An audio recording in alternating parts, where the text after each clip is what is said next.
Last कुछ lectures में हमने देखा था regarding basics of computer networks और लेयर्स का कॉन्सेप्ट हमने डिस्कस थोड़ा बहुत कर लिया था। कुछ जो रह गया वो इंशाल्लाह नेक्स्ट लेक्चर में हम लोग कर लेंगे। तो आज का जो लेक्चर नंबर 3 है वो स्टार्ट करते हैं। तो लास्ट टाइम हमने कुछ डिस्कस किया था कि लेयर्स होती हैं, उनके ऊपर लेयर्स की कुछ चीज़ें देखी थी। तो हमने जो कोर्स के अंदर फॉलो करना है वो TCP/IP का मॉडल है, टॉप डाउन अप्रोच, जिसमें हम लोग एप्लीकेशन लेयर से स्टार्ट करेंगे और दैन फिजिकल लेयर की तरफ जाएंगे। तो अगर पैकेट्स की बात करें या डाटा को डिवाइड करने की बात करें तो वो कौन सी लेयर के ऊपर पैकेटाइजेशन होती हैं? आप में से कोई जवाब देगा?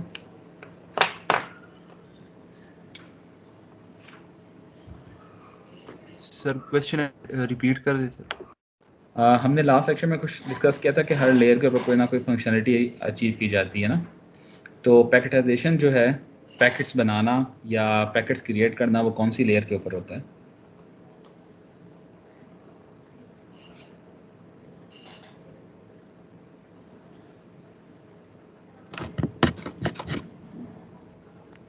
Sir application layer. सर वो हाँ, थर्ड लेयर पे होता है, बिल्कुल नो डाउट, नेटवर्क लेयर के ऊपर। Network layer sir.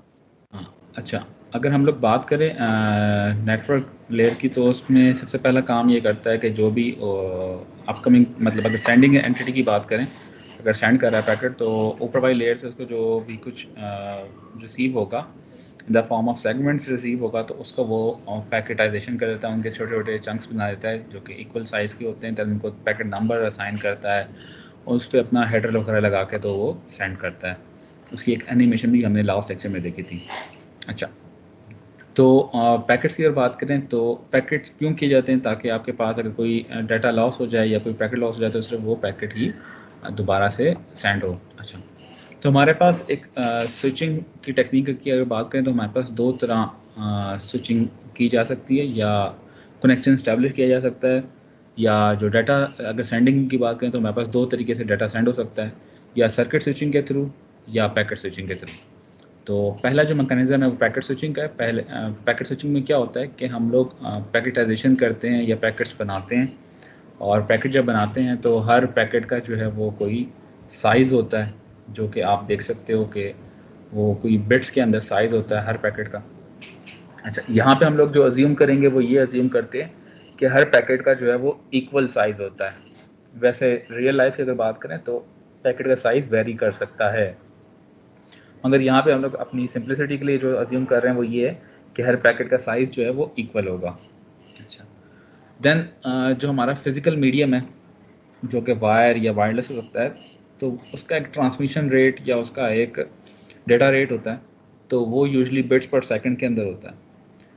तो जो पैकेट स्विचिंग है उसके अंदर होता ही है कि जब भी यूज़र के पास डाटा होगा या पैकेट होगा तभी वो ट्रांसमिट कर दिया जाएगा। कोई कनेक्शन बनाने की ज़रूरत नहीं है सेंडर और रिसीवर के दरमियान में। जैसे ही कोई पैकेट आएगा सेंडर के पास तो फ़ौरन ही वो ट्रांसमिट हो सकता है। तो इसका मतलब ये है कि यहाँ पे पैकेट स्विचिंग के अंदर स्टोर एंड फॉरवर्ड का कॉन्सेप्ट होगा कि जो भी पैकेट आएगा, अगर राउटर के ऊपर आया, बीच में अगर राउटर लगा हुआ है इन दो के दरमियान में, जो राउटर के ऊपर आया पैकेट वो अपने बफर के अंदर लगाएगा पैकेट को, देन उसको अपने बफर से लेकर आके प्रोसेस करेगा और फिर अपने आउटगोइंग लिंक के ऊपर उसको भेज देगा और फिर जो डेस्टिनेशन है उसको वो पैकेट रिसीव हो जाएगा।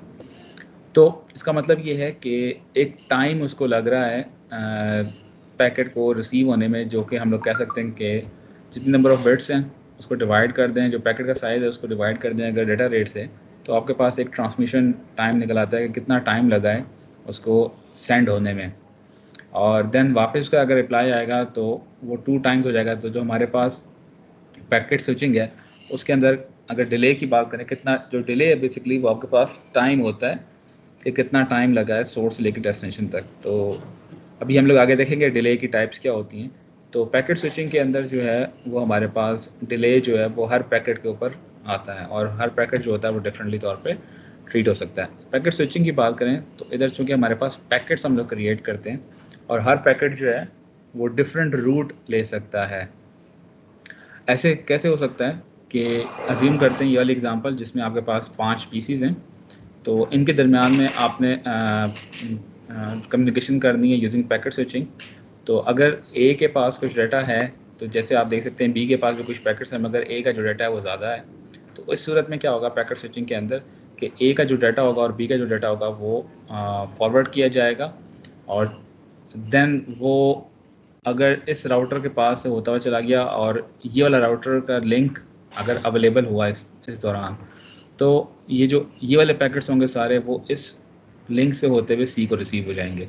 और अगर ये वाला लिंक चोक हुआ मतलब बिजी हुआ, तो वो किसी और पाथ को अडॉप्ट करते हुए जा सकते हैं। तो पैकेट स्विचिंग में ये होता है कि हर पैकेट को डिफरेंट तौर पर ट्रीट किया जाता है। ऐसा नहीं होता कि जो पिछले पैकेट के ऊपर डिसीजन ले लिया गया वही आगे से आगे पैकेट्स के ऊपर डिसीजन लिया जाएगा। तो जो पैकेट स्विचिंग है उसमें करंट नेटवर्क की कंडीशन को देख के पैकेट्स को फॉरवर्ड किया जाता है। अच्छा, देन चूंकि राउटर के पास एक क्यू या एक बफर होगा जिसमें वो जो भी इनकमिंग पैकेट्स आ रहे हैं उनको थोड़ी सी देर के लिए अपने पास बफर करेगा। तो इसका मतलब ये है कि कुछ क्यू या वेटिंग टाइम जो है उसको लग रहा होगा हर पैकेट को, तो वो आपके पास चूँकि क्यू के अंदर अगर जगह होगी तो ही वो पैकेट सर्व करेगा। और ये क्यू में इस तरह लगाते हैं ताकि जो प्रोसेसर है या राउटर का जो प्रोसेसर है वो अगर उस टाइम पे कोई और प्रोसेसिंग कर रहा है तो तब तक वो पैकेट या जो इनकमिंग डाटा है वो वेट कर सके, बाद में फिर उसको ट्रीट किया जाएगा। अच्छा, तो पैकेट स्विचिंग में ये होता है कि आपके पास अगर ये स्विचिंग की बात करें तो हमारे पास नेटवर्क कोर की बात हो रही है। तो जो पैकेट स्विचिंग है उसमें आपके पास पैकेटाइजेशन की जाती है, पैकेट्स बनाए जाते हैं, देन हर पैकेट के ऊपर उसका एक आईपी और सोर्स होता है, उसकी बेस के ऊपर वो पैकेट स्विचिंग परफॉर्म होती है। अच्छा, अगर नेटवर्क कोर की बात करें जो हमने लास्ट टाइम भी कुछ डिस्कस किया था कि नेटवर्क एज होता है, नेटवर्क कोर होती है, तो नेटवर्क कोर की बात करें तो नेटवर्क कोर के जो हैं वो दो की फंक्शनलिटीज़ होती हैं, राउटिंग करना। अच्छा, नेटवर्क कोर के अंदर कौन कौन सी चीज़ें आती हैं, कौन कौन से डिवाइसेस आती हैं?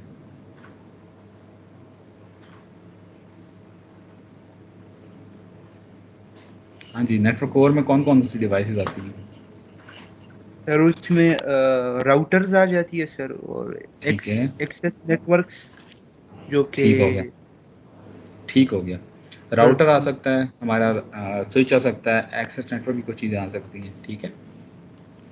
और जो नेटवर्क एज है, नेटवर्क एज में क्या क्या आ सकता है? सर एंड यूजर्स आ सकते हैं सर, एंड यूज़र हो सकते हैं, बिल्कुल ऐसे ही है।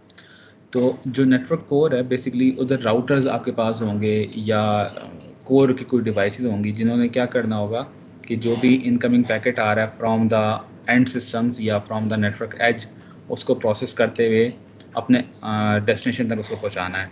तो इसका मतलब ये है कि जो नेटवर्क कोर है उसने बेसिकली सोर्स से लेके डेस्टिनेशन तक एक रूट डिटरमाइन करना है जो कि बेस्ट पाथ होगा उस पैकेट के लिए। तो इसका मतलब है कि उसने राउटिंग परफॉर्म करनी है। पहला फंक्शनलिटी तो ये है कि सोर्स से लेकर डेस्टिनेशन तक एक कोई बेस्ट पाथ या बेस्ट रूट उसने बताना है उस पैकेट के लिए। तो ये जो काम किया जाएगा ये राउटिंग एल्गोरिदम की काम की बेस के ऊपर काम किया जाएगा। देन उस राउटिंग एल्गोरिदम की जो आउटपुट होती है वो बेसिकली एक फॉरवर्डिंग टेबल बनता है। वो फॉरवर्डिंग टेबल इस तरह से बनता है कि अगर ये वाला एड्रेस आपके पास आया है तो उसको आपने इस आउटपुट लिंक के ऊपर भेजना है।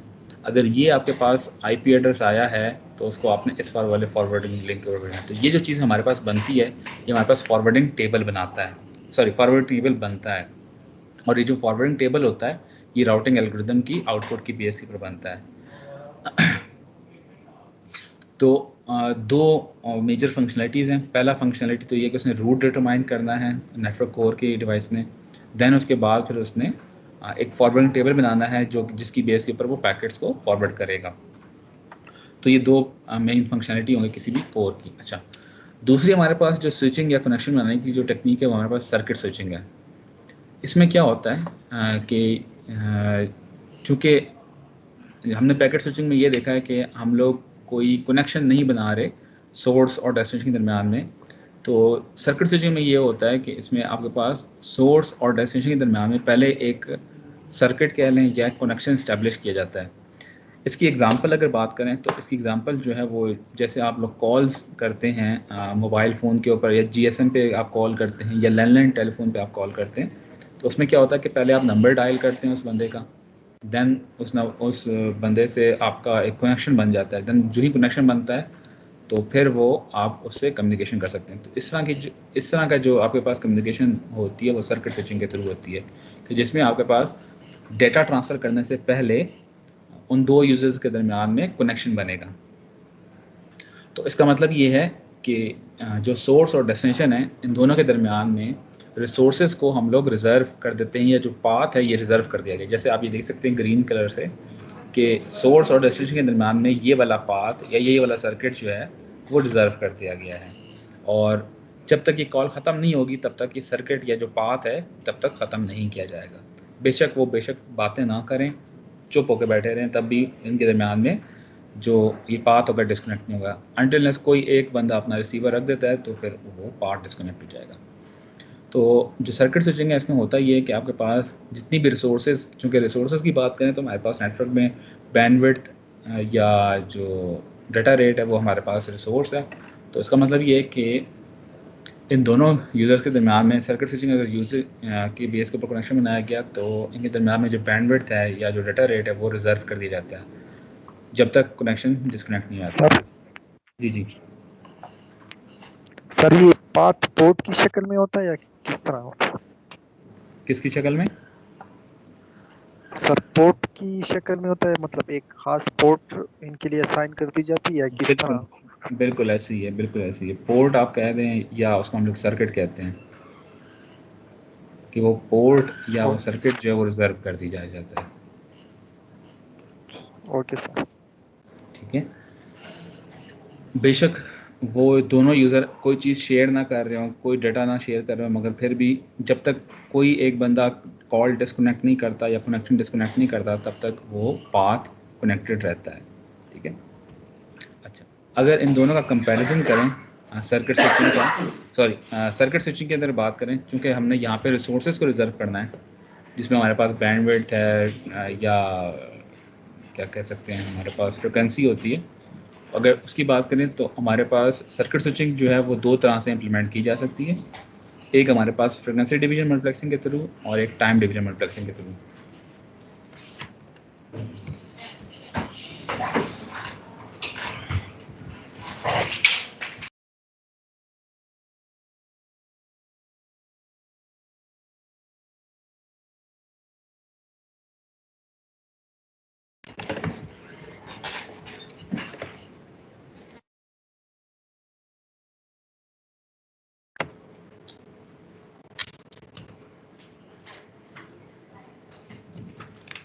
अच्छा जी, तो सर्किट स्विचिंग दो तरीके से इम्प्लीमेंट की जा सकती है, या हम लोग यूज़र्स को जो है वो टाइम की बेस के ऊपर डिवाइड कर लें या उनकी फ्रिक्वेंसी की बेस के ऊपर डिवाइड कर लें। तो पहली जो डिवीजन होती है वो हम लोग ऐसा करते हैं कि यूज़र्स को हम लोग जो है वो फ्रिक्वेंसी की बेस के ऊपर डिवाइड कर लें।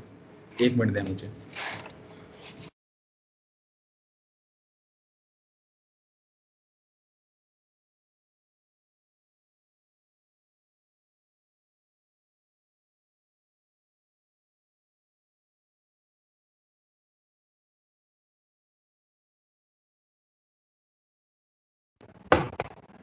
हेलो, मेरी आवाज़ आ रही है आपको?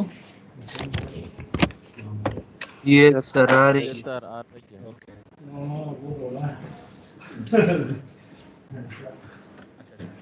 या तो हम यूज़र्स को फ्रिक्वेंसी की बेस के ऊपर डिवाइड कर सकते हैं या टाइम की बेस के ऊपर डिवाइड कर सकते हैं। तो पहला जो टेक्निक है सर्किट स्विचिंग में उसमें ऐसा करते हैं कि हम लोग यूज़र्स को जो है वो फ्रिक्वेंसी की बेस के ऊपर डिवाइड कर लें।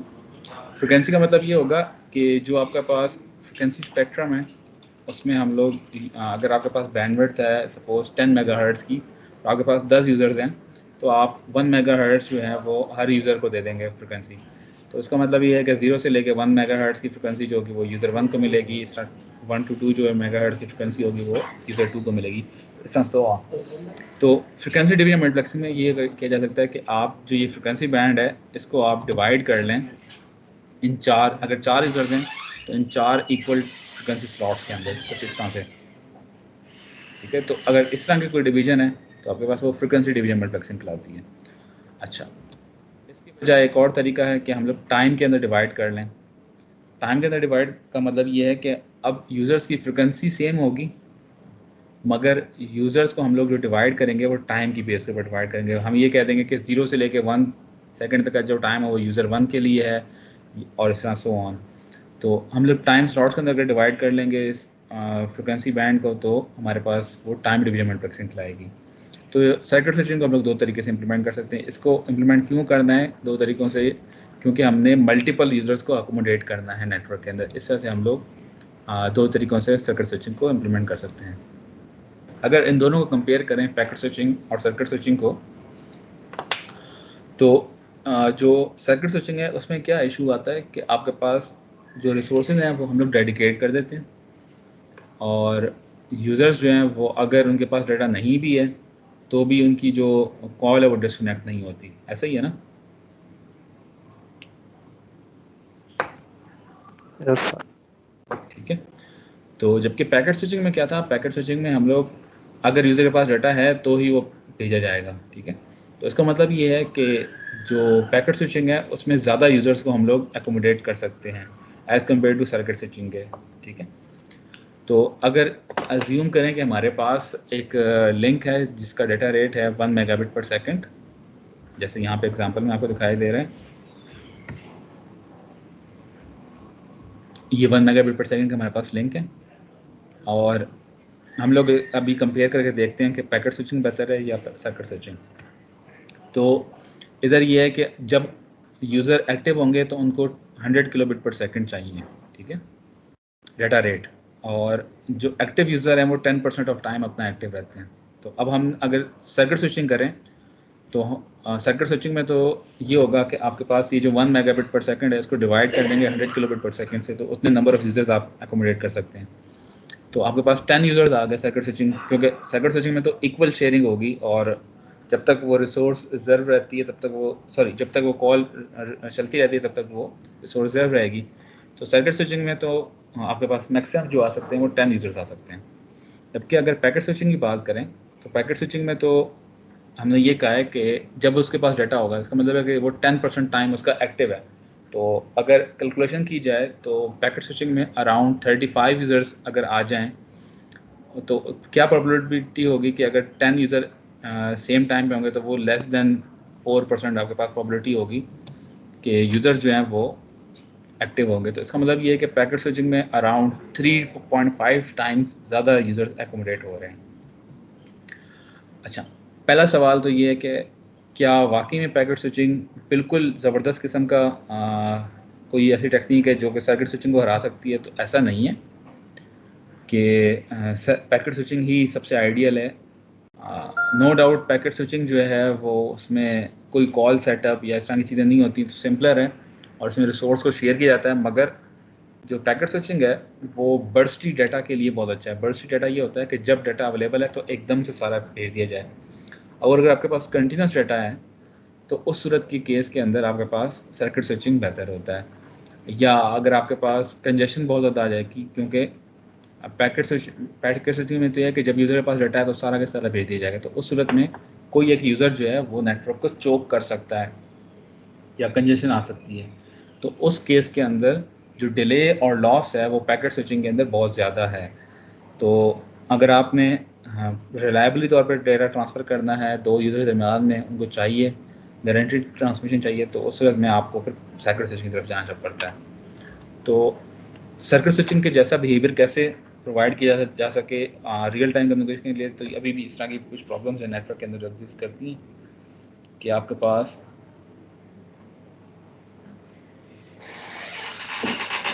जो पैकेट स्विचिंग है नो डाउट वो बेटर है, मगर उसके अंदर अभी भी इतनी अच्छी कैपेबिलिटी नहीं है कि रियल टाइम एप्लीकेशन को सपोर्ट किया जा सके। तो सर्किट स्विचिंग जैसा बिहेवियर पैकेट स्विचिंग पे कैसे लाया जाएगा, तो इंशाल्लाह कोर्स में देखेंगे कि वो कैसे अचीव किया जा सकता है रियल टाइम एप्लीकेशन के लिए।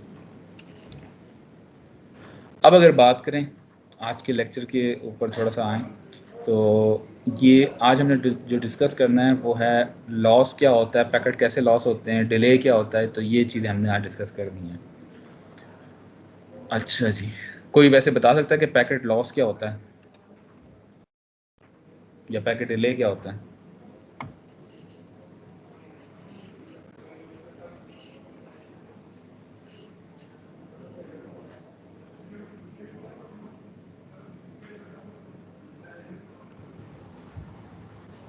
पैकेट अगर डिलीवर ना हो या उसकी डिलीवरी का टाइम थोड़ा ज़्यादा हो जाए नॉर्मल जिब्रान आपकी आवाज़ बहुत कम आ रही है। सर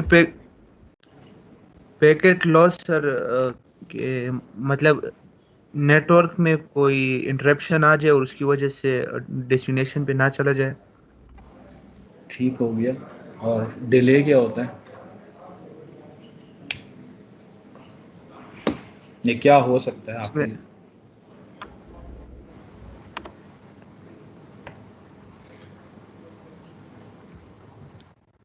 पैकेट अगर सर डिले की बात करें, जी बताएं राहुल।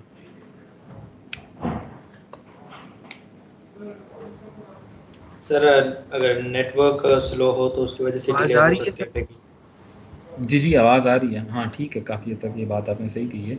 हाँ बताएं, आवाज़ आ रही है आपकी?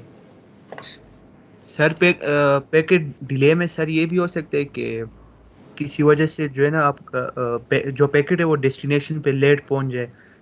ठीक है, लेट पहुंच गया, बिल्कुल टाइम ऐसे ही। कंज्यूम। तो बिल्कुल ठीक बात कही है कि डिले हमारे पास ये होता है कि कितना टाइम लगा है सोर्स से लेकर डेस्टिनेशन तक पैकेट को जाने के लिए।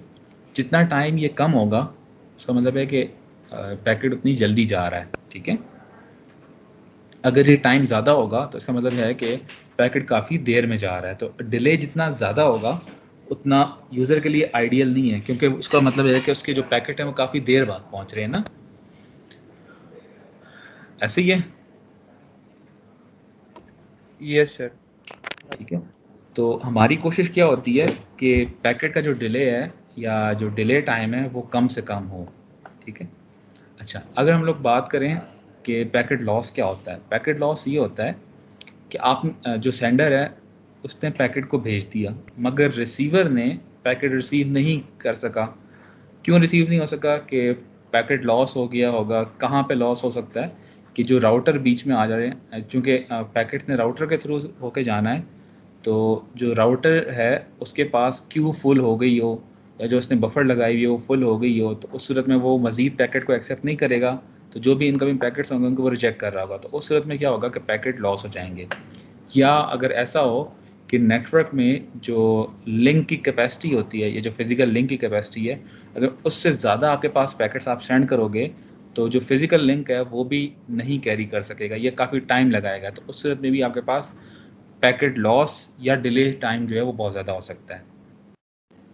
चूँकि जो भी पैकेट जाना है उसने वेट करना होता है कहाँ कहाँ पे, वो आपके पास वेटिंग टाइम कहलाता है या आपके पास वो डिले होता है। तो नेटवर्क की अगर बात करें तो हमारी कोशिश ये होगी कि जितना भी वेटिंग टाइम है नेटवर्क के अंदर वो कम से कम हो। अच्छा, पहली तरह का जो डिले नेटवर्क के अंदर एक्सपीरियंस होता है वो आपके पास ट्रांसमिशन डिले कहलाता है, कि कितना टाइम लग रहा है पैकेट को ट्रांसमिट होने के लिए, वो आपके पास ट्रांसमिशन डिले कहलाता है। दूसरा जो है वो चूँकि राउटर या जहाँ पे भी कोई नेटवर्क की कोर की डिवाइस होगी तो उसने क्या करना होगा कि जो भी इनकमिंग पैकेट्स हैं उनको अपने पास क्यू में लगाना होगा। तो क्यू में जहाँ पे भी क्यू बनेगी, क्यू बेसिकली क्या होती है अगर हार्डवेयर लेवल की बात करें तो क्यू क्या चीज़ होती है आपकी, ये क्या चीज़ हो सकती है?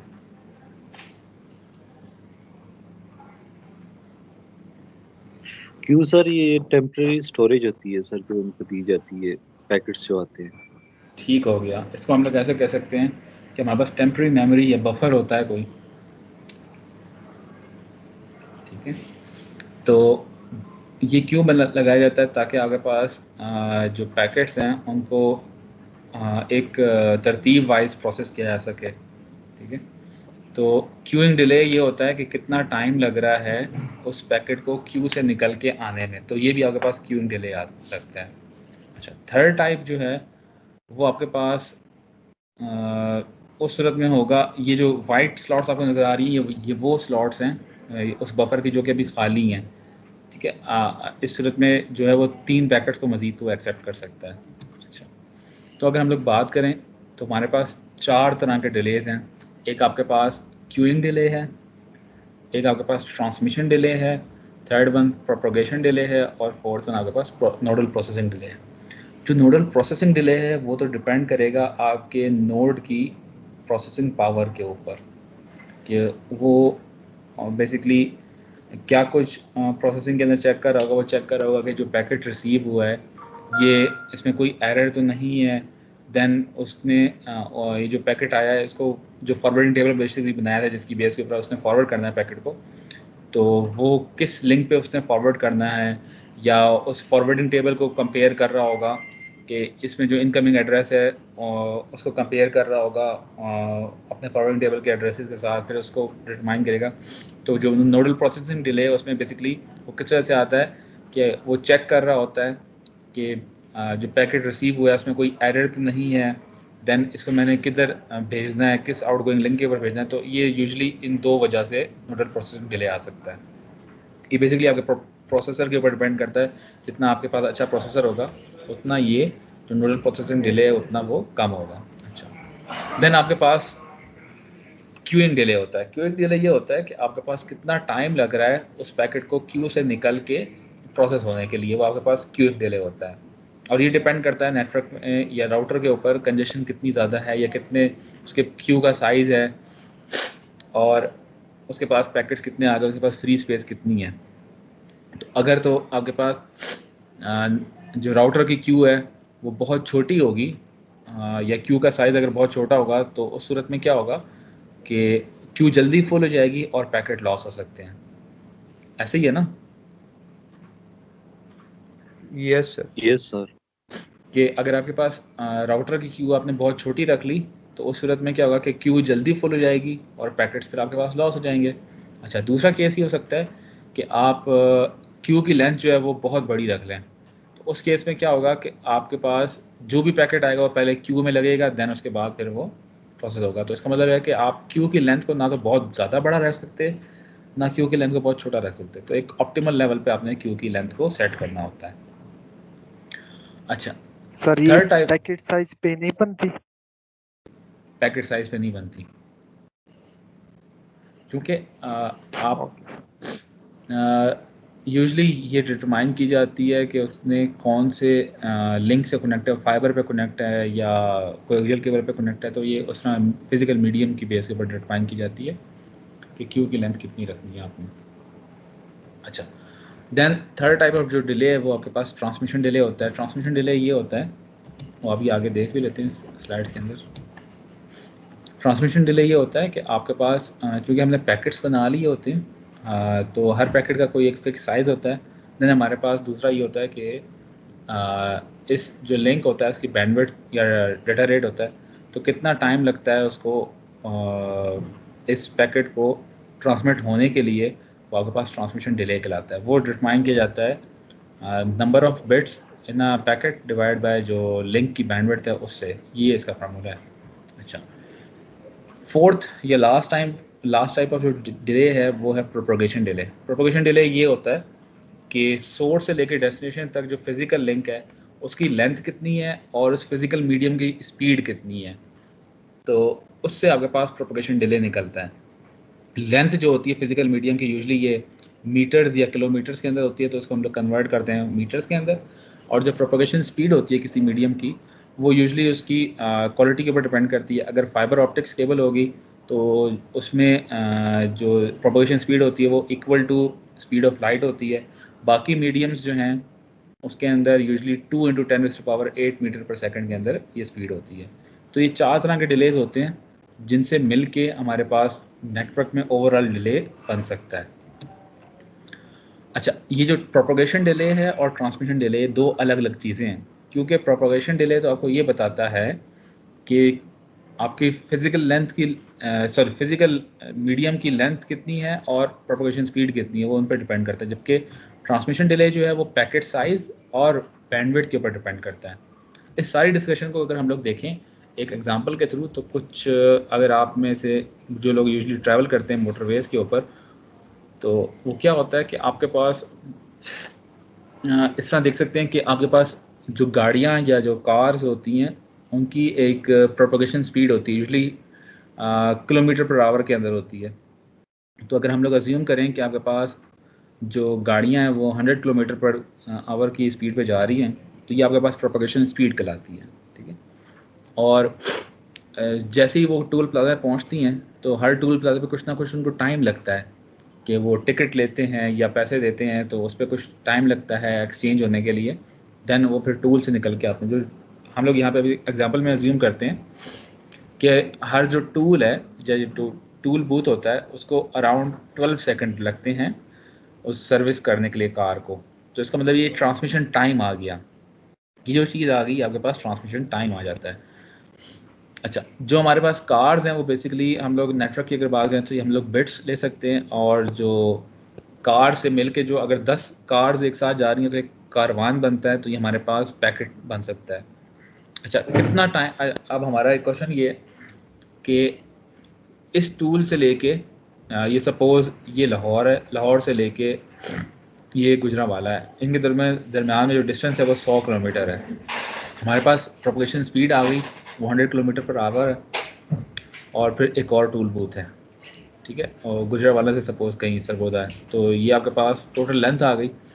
तो कितना टाइम लगेगा कि जो यहाँ से लेके अगर यहाँ तक आप जाएं तो कितना टाइम लगा है एक गाड़ी को?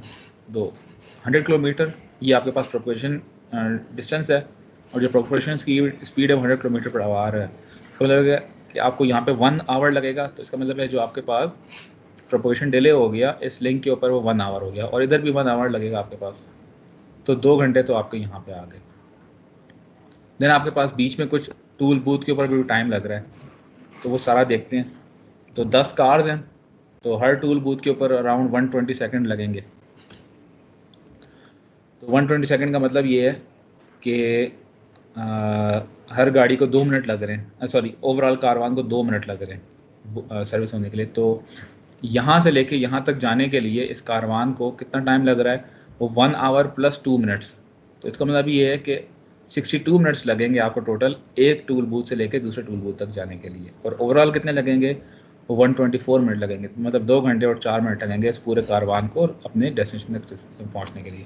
तो इसी तरह आपके पास जो नेटवर्क है उसमें भी यही चीज़ें होती हैं। तो कोई अभी सवाल है इसमें से तो पूछ लो अभी।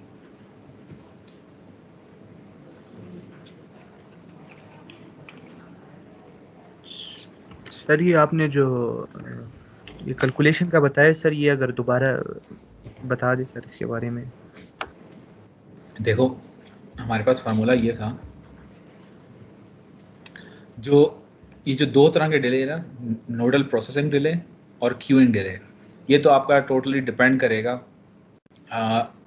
जो नोडल प्रोसेसिंग डिले है वो प्रोसेसिंग पावर के ऊपर डिपेंड करेगा, और जो क्यूइंग डिले है वो क्यू के साइज और कंजेशन कंडीशन के ऊपर डिपेंड करेगा। तो इनका कोई एग्जैक्ट फार्मूला नहीं है। जो हमारे पास फार्मूला है वो हमारे पास ट्रांसमिशन डिले का है और प्रोपगेशन डिले का है। ट्रांसमिशन डिले का फार्मूला ये है कि आपके पास नंबर ऑफ बिट्स कितनी है एक पैकेट के अंदर, और आपके पास ट्रांसमिशन स्पीड या बैंडविड्थ कितनी है। तो इन दोनों को अगर आप डिवाइड कर देंगे, number of bits in a packet divide by bandwidth in bits पर सेकंड, तो आपके पास एक टाइम निकल आता है। ये जो टाइम होता है ये ट्रांसमिशन डिले कहलाता है। अच्छा, जो आपके पास प्रोपगेशन डिले है वो होता है कि आपके पास प्रोपगेशन स्पीड कितनी है उस मीडियम की, मतलब ये है कि वो कितनी जल्दी भेज सकता है सिग्नल्स को, और आपके पास वो जो फिजिकल मीडियम है उसकी लेंथ कितनी है मीटर्स के अंदर। तो इन दोनों को अगर आप डिवाइड कर देंगे तो वो आपके पास प्रोपगेशन डिले निकल आता है। इन दो के हमारे पास फार्मूले हैं, बाकी जो है वो हम लोग अप्रॉक्सीमेट वैल्यू लेते हैं, प्रोसेसिंग डिले की भी और क्यूइंग डिले की भी। अच्छा, तो इस एग्जांपल के अंदर हमने एक गाड़ियों का कारवान लिया जिसमें 10 गाड़ियाँ हैं, और हर गाड़ी की जो स्पीड है वो 100 किलोमीटर पर आवर है, और जो हमारे पास फिजिकल लेंथ ऑफ मीडियम है या जो मोटरवे की जो लेंथ है वो एक जगह 100 किलोमीटर है, फिर टूल बूथ आता है फिर 100 किलोमीटर है। तो यहाँ से लेके यहाँ तक कितना टाइम लगेगा? तो हमारे पास 100 किलोमीटर डिवाइड बाय जो उनकी स्पीड है 100 किलोमीटर पर आवर, मतलब उनको 1 घंटा लगेगा यहाँ से लेकर यहाँ तक जाने के लिए। मगर इस पूरे कारवान को कितना लगेगा? तो वो बीच में टूल बूथ भी आ रहा है, तो टूल बूथ के ऊपर जो टाइम लग रहा है वो एक कार को 12 सेकंड लग रहे हैं, और टोटल 10 कार्स हैं तो आपके पास 120 सेकंड लगेंगे हाईवे पे जाने के लिए इन सारे कारवान को। तो 120 सेकंड्स या 2 मिनट प्लस 1 आवर, तो आपके पास 62 मिनट्स लगेंगे लास्ट कार को यहाँ से लेके यहाँ तक पहुँचने के लिए। ठीक है, तो यस सर, ठीक है ये सर। ये जी जी सर ये प्रोपगेशन डिले जो है सर, ये ट्रांसमिशन डिले पे डिपेंडेंट होगा इनडायरेक्टली सर, या नहीं नहीं नहीं क्योंकि नहीं, ये दोनों एक दूसरे पे डिपेंड नहीं करते। जो ट्रांसमिशन डिले है वो डिपेंड करेगा आपकी बैंडविड्थ के ऊपर और पैकेट के साइज़ के ऊपर, ठीक है। और जो प्रोपगेशन डिले है वो आपके मीडियम की क्वालिटी के ऊपर, कि आपका मीडियम कितना अच्छा है। अगर तो फाइबर है तो उधर आपके पास जो प्रोपगेशन स्पीड होगी वो बेटर मिलेगी आपको, 3 × 10⁸ मीटर पर सेकंड, जो कि लाइट की स्पीड है। बाकियों के लिए, बाकी जितने मीडियम्स हैं उधर आपके पास 2 × 10⁸ तक हम लोग अज्यूम करते हैं, ठीक है। और वो डिपेंड करेगी कि आपके पास फिजिकल मीडियम की लेंथ कितनी है, तो इन चीज़ों पर डिपेंड करती है, एक दूसरे के ऊपर डिपेंड नहीं करते ये। सर पैकेट साइज डिपेंड नहीं करेगा सर इसमें? पैकेट साइज डिपेंड करेगा ट्रांसमिशन डिले के ऊपर, ठीक है। जो ट्रांसमिशन डिले है ना, जो ट्रांसमिशन डिले है उसकी बात करें तो ट्रांसमिशन डिले जो है वो इन दो चीज़ों पर डिपेंड करता है, पैकेट साइज या पैकेट लेंथ, और आपके पास जो बैंडविड्थ है उस फिजिकल मीडियम की, उसके ऊपर डिपेंड करता है, ठीक है। ये ट्रांसमिशन डिले। प्रोपगेशन डिले जो है वो लेंथ फिजिकल मीडियम की और प्रोपगेशन स्पीड के ऊपर डिपेंड करता है, ठीक है सर। ठीक है। और ये दोनों बिल्कुल डिफरेंट चीज़ें हैं। अच्छा, फिर अब हम लोग अगर बात करें ना कि क्यूइंग डिले क्या होगा, तो क्यूइंग डिले जो है वो बेसिकली आपके पास डिपेंड करता है अब किन चीज़ों के ऊपर। पहली चीज़ तो ये है कि आपके पास, जैसे मैंने बताया कि अगर क्यू की लेंथ आप बहुत छोटी रखते हो तो क्या होगा,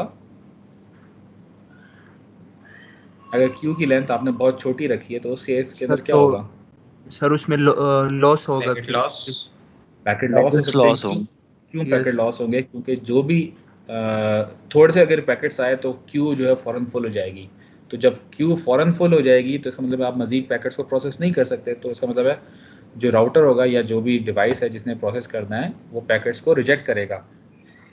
तो उस केस के अंदर जो है वो क्यूइंग डिले ज़्यादा हो जाएगा और आपके पास जो पैकेट लॉस है वो भी ज़्यादा हो जाएंगे।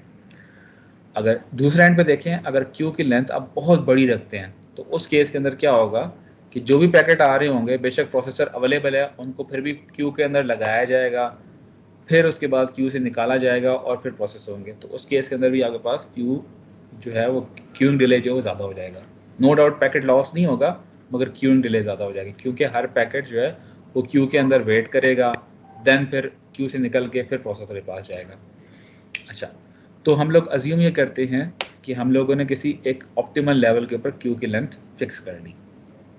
अब क्या होगा उस केस के अंदर, अगर आपके पास जो पैकेट अराइव हो रहे हैं क्यू के अंदर, अगर तो वो अराउंड कुछ इस तरह से हों, फार्मूला कुछ इस तरह से बनता है कि पैकेट लेंथ और जो पैकेट की लेंथ है और आपके पास जो बैंडविड्थ है लिंक पर, सॉरी बिट पर सेकंड की, बिट पर सेकंड के अंदर लिंक की, और फिर हमारे पास होता है average packet arrival rate. Average packet arrival rate ये होता है कि कितने पैकेट्स पर सेकंड आपके पास आ रहे हैं एक टाइम के अंदर। अगर ये average packet arrival rate around 0 हो, मतलब या ये रेशो जो है ये 0.1 के करीब करीब हो, तो इसका मतलब ये है कि जो क्यूइंग डिले होगा वो बहुत कम मिलेगा, ठीक है। इसका मतलब ये है कि आपके पास ट्रैफिक जो थी या जो पैकेट्स जो थे वो बहुत कम आए तो उसने फ़ौरन उनको प्रोसेस कर लिया। अच्छा, अगर ये जो डिले है, ये जो टाइम है, बेसिकली ये जो रेशियो है एल जो है वो पैकेट लेंथ है, ए जो है वो अराइवल रेट है पैकेट्स का, अगर ये इक्वल टू 1 हो, ठीक है, तो इसका मतलब ये है कि जितनी आपके पास पैकेट अराइव हो रहे हैं ये इक्वल टू अगर 1 होगा, ये यहाँ पे सॉरी इक्वल का साइन है, मैं इसको ठीक कर देता हूँ।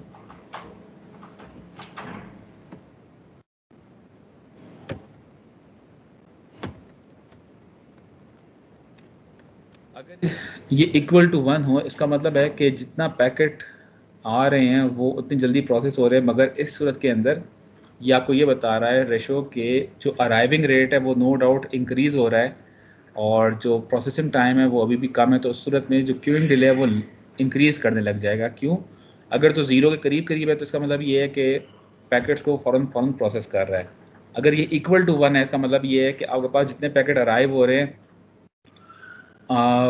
वो उनको टाइम लग रहा है क्यू होने के लिए, तो इसका मतलब जो एवरेज क्यूइंग डिले होगा वो ज़्यादा हो जाएगा। और अगर आपके पास ये रेशो 1 से ज़्यादा हो जाए, इसका मतलब ये है कि आपके पास जो बैंडविड्थ है वो कम है और पैकेट ज़्यादा रेट के ऊपर अराइव हो रहे हैं। तो उसकी कंडीशन इस तरह की, आपकी जो फिगर है इसके अंदर देख सकते हो कि जो ज़्यादा ट्रैफिक अराइव हो गई है और कैपेसिटी कम थी रोड की, तो उस सूरत के अंदर जो है वो ट्रैफिक जाम हो जाता है। तो इस सूरत के अंदर आपके पास जो मोटरवे है या वो जो हाईवे है वो फिल अप होने लग जाएगी। तो इसी तरह आपके पास क्यूइंग डिले जो वो बहुत ज़्यादा हो जाएगा और उसको बहुत ज़्यादा टाइम लगेगा प्रोसेस करने के लिए, क्यू को खाली करने के लिए। ठीक है। अच्छा, अगर रियल टाइम सिनेरियो की बात करें या रियल टाइम इंटरनेट डिलेस की बात करें और रूट्स कैसे हमें पता चलते हैं, तो एक कमांड होती है जिसको हम लोग कहते हैं ट्रेस रूट कमांड। वो आपके पास हर रूट के ऊपर डिले कितना टाइम लगता है और कौन कौन से पैकेट्स को कितना टाइम लग रहा है और कौन कौन से राउटर से होता है आपका पैकेट जा रहा है, तो आपको ट्रेस करके देखती है। ये इंशाल्लाह हम लोग जो है कल की लैब के अंदर देखेंगे ट्रेस रूट की कमांड को। अच्छा, पैकेट लॉस क्या हो सकते हैं? तो पैकेट लॉस ये हो सकता है कि आपके पास जो क्यू है वो फुल हो जाए और आप जो पैकेट हैं जो इस सूरत के अंदर आप जैसे देख सकते हो कि जो बफर है हमारा या जो क्यू की लेंथ है राउटर की वो फुल हो गई है, तो अब जो पैकेट आएगा वो लॉस हो जाएगा। क्यों? क्योंकि राउटर जो होगा उसका वो रिजेक्ट कर देगा कि मेरी पैकेट की लेंथ, सॉरी मेरी जो बफर की लेंथ है वो फुल हो गई है। तो उस सूरत के अंदर जो पैकेट लॉस होंगे वो हो सकते हैं। तो इसका मतलब ये है कि पैकेट लॉस उस सूरत में हो सकता है कि आपके पास बफर की लेंथ फुल हो जाए, या ऐसा हो सकता है कि आपके पास जो है बहुत ज़्यादा कंजेशन हो जाए नेटवर्क के अंदर, तो उस सूरत में भी आपके पास पैकेट लॉस हो जाएंगे। तो उस केस में क्या होगा कि जो भी पैकेट लॉस होगा तो जो ये बी नोड होगा ये दोबारा इसको रीट्रांसमिट करेगा। अच्छा, देन हमारे पास एक और पैरामीटर आता है जो कि इसके हम लोग कहते हैं थ्रूपुट। थ्रूपुट ये होता है कि रिसीवर को नंबर ऑफ पैकेट्स कितने रिसीव हो रहे हैं एक सेकंड के अंदर, वो आपके पास नेटवर्क थ्रूपुट कहलाती है। नेटवर्क थ्रूपुट ये होगी कि आप के पास सक्सेसफुली तौर पे कितने पैकेट्स पर सेकंड नेटवर्क से निकल रहे हैं, वो आपके पास थ्रूपुट कहलाती है। थ्रूपुट जो है हमारे पास दो तरह की होती है, एक होती है इंस्टेंटेनियस थ्रूपुट और एक होती है एवरेज थ्रूपुट। इंस्टेंटेनियस थ्रूपुट ये होगी कि मैं इस टाइम पे मेजर करता हूँ कि अब मेरे नेटवर्क से कितने पैकेट्स निकल रहे हैं, तो आपके पास इंस्टेंटेनियस थ्रूपुट होगी। और एवरेज थ्रूपुट ये होगी कि इस पूरे टाइम के अंदर मैं एक एवरेज ले लेता हूँ कि मुझे कितनी एवरेज थ्रूपुट मैयर हुई है, तो वो हम लोग over the longer period of time वो मैयर करते हैं, तो आपके पास एवरेज थ्रूपुट कहलाती है।